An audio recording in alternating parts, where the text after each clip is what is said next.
So I'm here with Meredith, Yep, who's joined us today on a very soggy Kandos day. which we love. Which we love. We are very happy to see this rain. Yep. Beautiful green behind you. Um, so we've walked today from Kandos to Rylstone. You're a local, so tell us a little bit about your connection to this place. My parents were from here, Yep. in the Bylong Valley, which is 20 minutes away. Yes. It's the most beautiful valley in the world. And I've owned with my partner a few acres in here for a very long time, 40, 50 years. And we came up every fortnight. In the beginning of COVID, my mother died, which was a blessing. That was good. And so I didn't need to be in Sydney, so I moved up here permanently. Yeah, and you've talked to me today a little bit about the fight that you've had in the valley to hold on to that beautiful place. Oh, most of our lives here, or part of our lives here, is fighting for our environment. We fought for many years, I don't know the exact number, to keep the Bylong Valley an agricultural, beautiful agriculture. But it's been, a large part of it's been bought by a mining company, but we beat them, long story short, and so it'll remain agricultural, but they still do own a lot of the land, but it's agriculture, yeah. So I fought that one. We're now fighting they call it a silver mine, but it's really a lead mine with a bit of silver out of Louis. We're fighting that now. So we won, but they come back. They keep coming back with mining. There's a lot of coal in this area. And I think you said you drove through the Musselburgh coal. You know, that's just terrifying. It is. This is a beautiful area. This is a gorgeous area. We ought to keep it like that. Yeah. Yeah, we're not against development, whatever that means, but we don't need mines. Yeah. And this is a long fight, like you've alluded to. And Be 10 years, 15 Yeah. years. And the Bylong Valley had a really vibrant community, a little shop, a thriving little shop where we met. We had mouse races. That's where we went, congregated. Now that shop's been sold, it's dead, it's closed. So it's broken up that community, which is really sad. Rylstone lives on.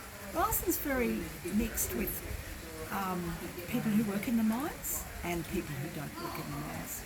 And that's fine, we all get on, but we don't necessarily have the same views on life, but that's the way it goes. our theme today is what sustains you. So I guess, that's an interesting question when you're talking about fighting on as you have been for many years. What does sustain you in these kind of battles and what keeps you going personally? The environment. Gardening is the thing that keeps me going, which is being in the ground, in the diamond. I can sit and weed all day and I'm in heaven. That's my mental health. That's what keeps my mental health, keeps me sane. Walking, because there's beautiful places to walk around. I came back to, I've lived here permanently now for about 4 years, but been here since the 60s.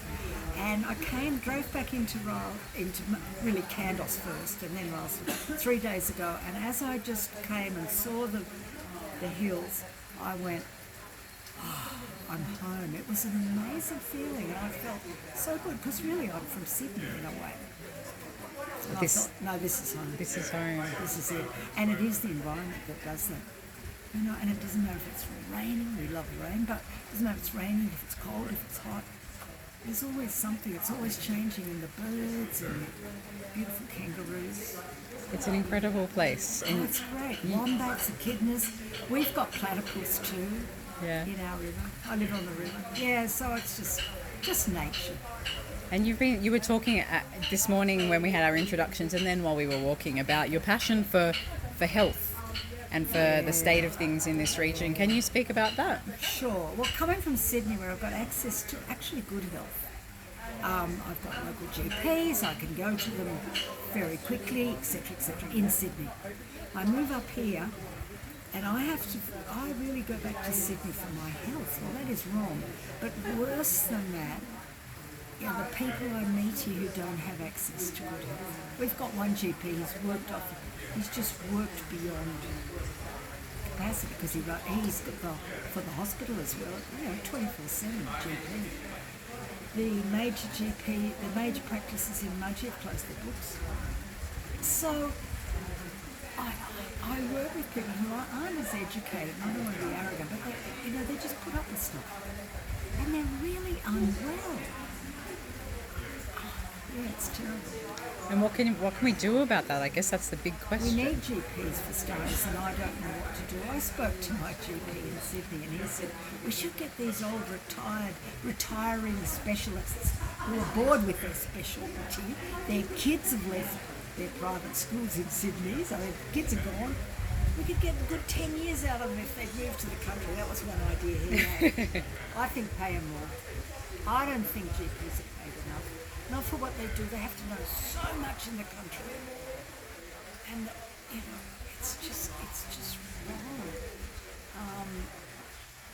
I worry about it. I'll give you an example, and I think it's okay to say this. On my family farm, we had a bloke working for us, and our neighbour as well. Yeah, with the therapist. He's a local bloke. Anyhow, our neighbour, he came into the hospital. He's in his 50s.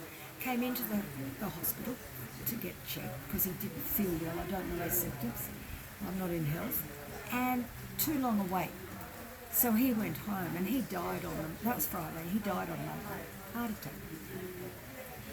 Yeah, 50.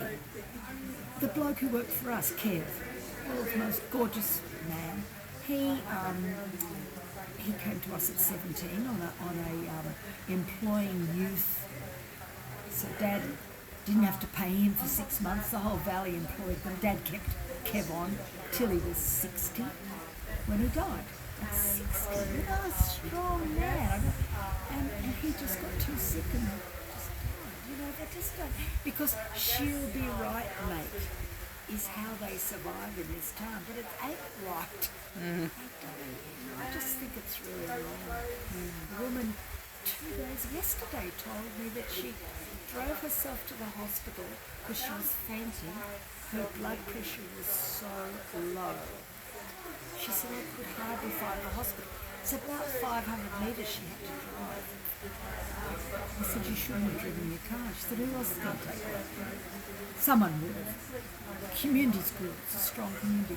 But there's no access to health. I don't know what the answer is. I mean, I could tell you a lot of health stories, but I don't want to identify the whole community.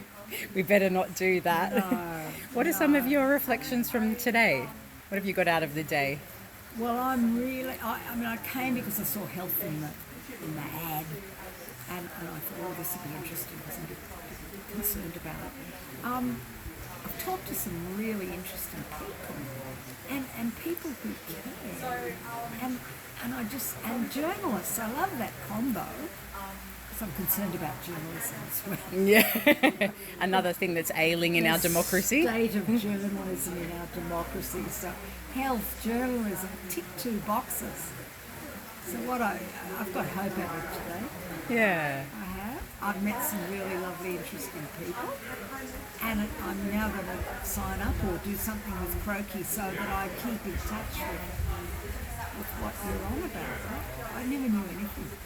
Well, hope and people who care are perhaps the antidote to our problems. So it's somewhere to start anyway. I think it's a start. Do you think we can win the battle? Oh, I don't know, but we've got to try. We do. I mean, I do the petitions, and I think we've got to keep on our politicians. I mean, I live in redneck country. I mean, politically, I'm not aligned with that many people. But, in every community you find I don't know what you call it, but a bunch of people who you can connect with. Well, you find common ground, and I imagine that, such things as the fight in the valley would have brought people together across, political divides. Absolutely. Politically very different.